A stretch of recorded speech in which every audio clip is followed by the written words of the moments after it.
Hi all, welcome to LSU channel. ಇವತ್ತು ನಾನು ದೋಸೆ, ಪೂರಿ, ಚಪಾತಿ ಎಲ್ಲಕ್ಕೂ ಕೂಡ ಸೂಪರ್ ಆಗಿರೋ ಅಂತಹ ಸೈಡ್ ಡಿಶ್ ಆಗಿರೋ ಈರುಳ್ಳಿ ಗ್ರೇವಿ ಮಾಡ್ತಾಯಿದ್ದೀನಿ. ಈರುಳ್ಳಿ ಗ್ರೇವಿ ಮಾಡೋದು ತುಂಬಾ ಡಿಫ್ರೆಂಟ್ ಆಗಿದೆ ಮತ್ತು ತುಂಬಾ ಸುಲಭವಾಗಿದೆ. ನಾನೊಂದು ಪ್ಯಾನ್ಗೆ 1-2 ಲೋಟ ಅಷ್ಟು ನೀರನ್ನ ಹಾಕ್ಕೊಂಡು ಅದಕ್ಕೆ 1-2 ಈರುಳ್ಳಿನ ಉದ್ದಕ್ಕೆ ಕಟ್ ಮಾಡಿ ಇಟ್ಕೊಂಡಿರೋದನ್ನ ಹಾಕ್ಕೊತಾ ಇದ್ದೀನಿ.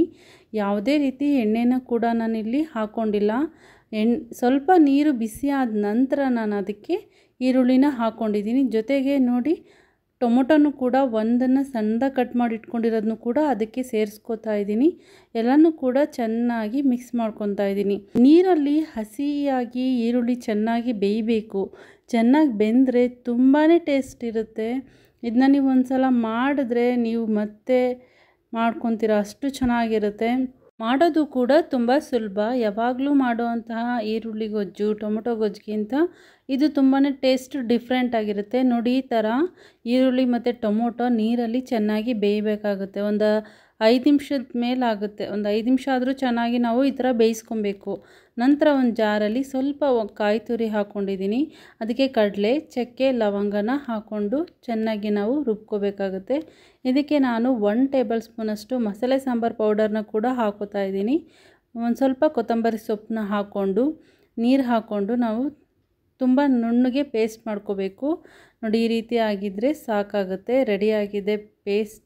ಈ ಪೇಸ್ಟಲ್ಲಿ ನಾವು ಹಾಕಿರೋ ಚಕ್ಕೆ, ಲವಂಗ, ಇದ್ರ ಫ್ಲೇವರೇ ಇದಕ್ಕೆ ತುಂಬಾ ಚೆನ್ನಾಗಿ ಡಿಫ್ರೆಂಟಾಗಿ ಟೇಸ್ಟ್ ಕೊಡೋದು. ನೋಡಿ, ಈ ರೀತಿ ನಾನೀಗ ಮಸಾಲೆನ ಹಾಕ್ಕೊತಾ ಇದ್ದೀನಿ. ಹಾಕ್ಕೊಂಡು ಎಲ್ಲನೂ ಕೂಡ ಚೆನ್ನಾಗಿ ಮಿಕ್ಸ್ ಮಾಡ್ಕೊಬೇಕು. ಈಗಲೂ ಕೂಡ ಚೆನ್ನಾಗಿ ಅದು ಬೇಯಬೇಕು. ಮಸಾಲೆ ಜೊತೆಗೆ ಬೆಂದ ನಂತರನೇ ಅದು ಟೇಸ್ಟು ತುಂಬಾ ಚೆನ್ನಾಗಿರೋದು. ಇನ್ನೂ ಒಂದು 5 ನಿಮಿಷ ಆದರೂ ನಾವು ಅದನ್ನು ಚೆನ್ನಾಗಿ ಕುದಿಸ್ಕೋಬೇಕು. ಚೆನ್ನಾಗಿ ಕುದ್ದ ನಂತರ ನೋಡಿ, ಈ ಥರ ಮಿಕ್ಸ್ ಮಾಡ್ಕೊತಾ ಇದ್ದೀನಿ. ಇದಕ್ಕೆ ನಂತರ ನಾನು 1 ಟೇಬಲ್ ಸ್ಪೂನಷ್ಟು ಸಾಲ್ಟನ್ನ ಇವಾಗ ನಾನು ಆ್ಯಡ್ ಮಾಡ್ಕೊತಾ ಇದ್ದೀನಿ. ನಿಮಗೆ ರುಚಿಗೆ ಎಷ್ಟು ಬೇಕಾಗುತ್ತೋ ಅಷ್ಟು ನೀವು ಹಾಕ್ಕೊಳ್ಳಿ. ಈ ರೀತಿ ಚೆನ್ನಾಗಿ ಕುದಿಯುವಾಗ ನಾವು ಮತ್ತೆ ಲಿಡ್ನ ಕ್ಲೋಸ್ ಮಾಡಿ ಇನ್ನೂ 2-3 ನಿಮಿಷ ಚೆನ್ನಾಗಿ ಕುದಿಸ್ಕೋಬೇಕಾಗತ್ತೆ. ನೋಡಿ, ಈ ಥರ ಚೆನ್ನಾಗಿ ಕುದ್ದಿರೋದನ್ನ ಮತ್ತೆ ಎಲ್ಲನೂ ಕೂಡ ಮಿಕ್ಸ್ ಮಾಡಿ ಮತ್ತೆ ಲೋ ಫ್ಲೇಮಲ್ಲಿ ನಾವು ಇದನ್ನು ಬೇಯಿಸ್ಕೊಬೇಕು.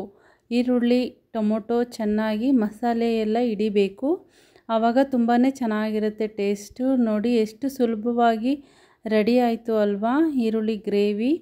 ನೋಡಿ, ಈ ರೀತಿ ಮಾಡ್ಕೊಬೋದು. ನಂತರ ಒಗ್ಗರಣೆಗೆ ಎಣ್ಣೆ ಹಾಕ್ಕೊಂಡು ಸಾಸಿವೆ 1/4 ಟೇಬಲ್ ಸ್ಪೂನಷ್ಟು ಹಾಕ್ಕೊಂಡು ಒಂದು ಒಣಮೆಣ್ಸಿನ್ಕಾಯಿ ಮತ್ತು ಕರಿಬೇವನ್ನ ಹಾಕ್ಕೊತಾ ಇದ್ದೀನಿ.